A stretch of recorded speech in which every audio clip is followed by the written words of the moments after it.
Millionaire playing right here on PWR, your station for Pembrokeshire and indeed from Pembrokeshire. I think that's tune quite ironic, really, to be honest, as there could be many millionaires here in Pembrokeshire. It attracts a huge amount of investment. We're a beautiful part of the world, the only coastal national park in the UK, and some extraordinary news last night that we're all very excited about, as Celtic Freeport has been awarded to Pembrokeshire and Port Talbot. So what does that mean, and what does it mean for Pembrokeshire? Well, I've got Councillor Paul Miller, Deputy Leader of Pembrokeshire County Council, with us here on the show this morning. Morning, Paul. Great to have you with us today. Morning, Toby. Always fab catching up. There's lots of exciting developments going on in all four corners of the county at the moment. Great to see all this regeneration work happening in Haverfordwest. But today we turn our attentions to Celtic Freeport, Pembrokeshire and Port Talbot being successful in this bid from Welsh Government. I mean, first up, Paul, what is it? What does this mean? So I think, first of all, Toby, it's great news for the county. I think we set out quite a long time ago now a strategy to ensure that we were active in the industrial and energy policy space. And that means, recognising that energy has been a mainstay industry of Pembrokeshire for a long time now. Once upon a time, that meant 4 refineries and a lot more jobs than it does today. So how do we help the Haven, transform, seize the future opportunities that are perhaps less traditional energy and more future green renewable energy, and we've been working on that plan with partners for a long time now. So be that with Port Talbot, be that with industry partners, and be that with both governments. Now, Freeport came along as an opportunity last year. We quickly got into partnership mode with Milford Haven Port Authority, with Associated British Ports, who have the port in Port Talbot, and with Port Talbot Council as well, and we were able to submit a very credible Freeport bid. In fact, if you look at the UK government press release, the most credible Freeport bid for Wales. And that's a really exciting opportunity for us. It's an exciting opportunity because those renewable energy opportunities are there. They're going to be exploited by someone. But what we need to do is make sure that Pembrokeshire is the most attractive it can be to secure investment and jobs in exploiting those renewable energy opportunities. Freeport does various things in terms of tax incentives to ensure that that investment is based here in Pembrokeshire and Port Talbot and South Wales generally, rather than being somewhere else. As you say, it was a very exciting bid. We were all quietly confident, and congratulations, to all involved. Yourselves, Pembrokeshire County Council, also, the port of Milford Haven, and various other partners as well, further down the line in Port Talbot. 16,000 jobs, $5.5 billion investment. They're huge figures, and an extraordinary amount of opportunity and investment now opening up the doors, here to Pembrokeshire. Yeah, absolutely. So that's not going to happen overnight, Toby, but we really do believe that that's the potential of this Freeport bid, and that's the potential of successfully exploiting the renewable energy opportunity in the Celtic Sea. So we get this right. We get, fabrication and support and construction of floating offshore wind turbines in the Celtic Sea. That then lands green renewable power, hopefully to Pembrokeshire, where all sorts of other big industrial players can do really interesting things with it. I'm talking there, of course, about the potential hydrogen ecosystem that we're working on, and all of the potential spin-offs for industry. So, it's got the potential to be really exciting, this. And I think we need to recognise that at the moment, Pembrokeshire is a UK capital of energy. We think it can be a UK capital of the future energy, which is clean, green, renewable wind and hydrogen. This is hugely exciting for lots of many reasons, as we've touched on. But out of those 16,000 jobs, we can't put a figure on it at the moment. However, that's a lot of local job opportunity prospect, isn't it?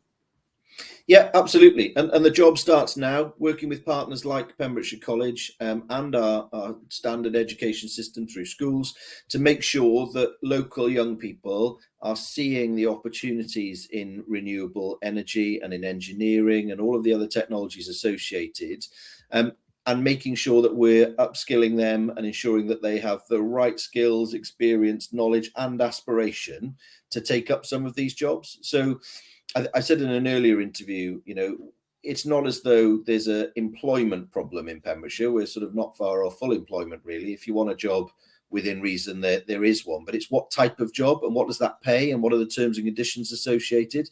And that's the real opportunity here, I think, is that these will bring high-skilled, well-paid jobs with great terms and conditions. And those are the jobs we really want to see develop in Pembrokeshire. And we need to make sure that our industries and in particular our young people are skilled and in the right place to take advantage of those opportunities. I mean, with upskilling, more investment, more prosperity for the county, real entrepreneurs of Pembrokeshire could also seize this moment because, as well as local job opportunity, obviously there's going to be skilled workforces coming in from away because obviously there's a lot of specialist equipment and the like that needs to be implemented. For people running, accommodation, food and beverage, hospitality. I mean, there's many different sectors that are going to benefit from this. Yeah, look, absolutely. So the jobs created directly by this investment are one thing. The spin-off jobs and the spin-off economic activity is another, as you rightly point out. And a vibrant, prosperous, economically dynamic Pembrokeshire spills out right across the county. A previous interviewer asked me about, well, okay, this is great for Milford and Pembroke Dock, but what about the rest of the county? Well, it doesn't matter where you're living in Pembrokeshire, be that Fishguard, Goodwick or Tenby or Newport. It's probably, if not your next door neighbour, the next door neighbour but one has some connection to energy activity in the Haven. This is a real good news story for Pembrokeshire as a whole. It's not just focused on the Haven Waterway. That those economic benefits absolutely transcend Pembrokeshire. Yeah, as we say here in Pembrokeshire, you're only usually one person away from being related. I only had a conversation as well with someone about commuting around London, and sometimes we do forget that it's not really that far from one end of the county to another. Many people commute from St David's to Valero or Pembroke, example for these jobs. So great opportunity, fantastic news. I guess the big question has to be asked, Paul. How is Pembrokeshire going to facilitate this with a huge amount of people coming into the county with all of the equipment needed? How are the hospitals going to cope? Is the education provision enough for more people? What's the answer to that? Well, so the first thing I'd say, let's take the sort of education and health question. Well, education and health funding follows the individual. So if there is migration into Pembrokeshire, then more funding follows. So I think that's a positive news story. I would also say that sort of education roles in Pembrokeshire in certain age sectors at least are falling. And so if people move here and bring their children, I think that's a good thing. We've an ambitious local development plan to build the next generation of housing for people. So we want to see the county grow. But it is really the focus is about making sure that local people are appropriately skilled and have the aspiration and the understanding of the opportunities to go and take them.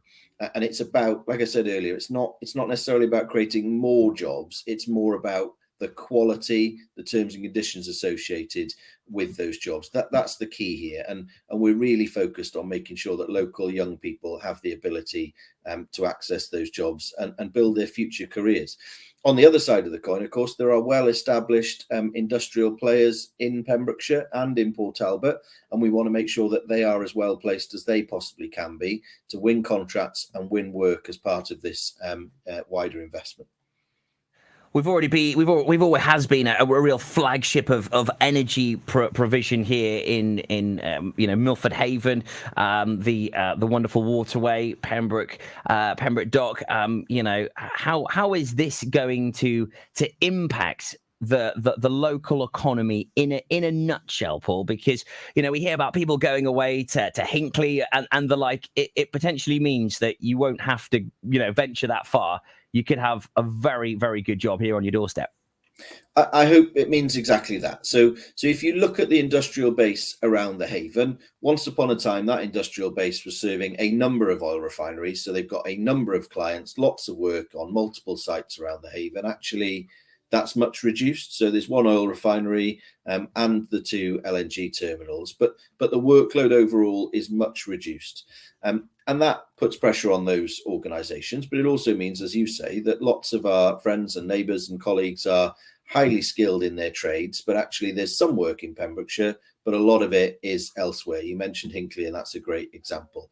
Well, hopefully through this project, much more of that work is available here in Pembrokeshire. That means less travelling for them, better work-life balance, and ability to stay local, and actually to use those amazing skills that they've developed, often over a number of years, to the benefit directly of the Pembrokeshire economy.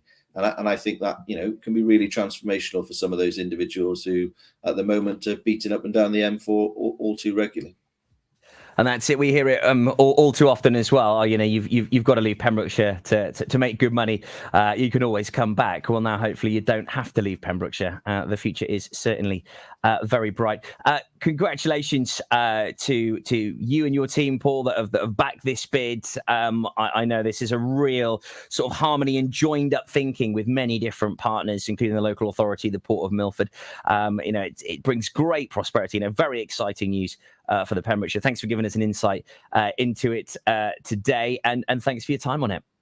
No, thank you, Toby. Nice to see you again. Yeah, great to catch up as always. Councillor Paul Miller there, Deputy Leader of Pembrokeshire County Council, on this very exciting news that Pembrokeshire has been successful with Port Talbot with the Celtic Freeport bid. But what changes are we going to see on the waterway? How do you even step in the right direction of this job opportunity? Well, CEO of the Port of Milford Haven, Tom Sawyer, joins me on the show at 11:30. So please make sure you do catch us then for more information, more details of this wonderful news that has happened today. Real milestone moment here in Pembrokeshire. It's pure